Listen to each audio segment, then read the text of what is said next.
যারা যারা আমার জেরা মারছে হ্যাঁ ফাঁসি চাই আমি। নরসিংদীর মাধবদীতে ধর্ষণের ঘটনা ধামাচাপা দিতে কিশোরীকে পরিকল্পিতভাবে হত্যার অভিযোগে চাঞ্চল্য সৃষ্টি হয়েছে।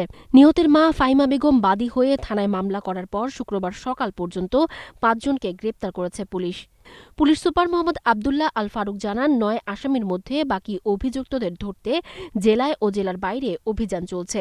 শুক্রবার সকালে ঘটনাস্থল পরিদর্শন করেন ঢাকা রেঞ্জের ডিআইজি রেজাউল করিম মল্লিক।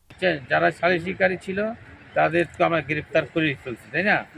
এখন আপনারা তো মামলা করছেন, আমরা খুব দ্রুত গতিতে আমরা কাজ করতেছি। আমাদের বিভিন্ন টিম বিভিন্ন জায়গায় কাজ করতেছে।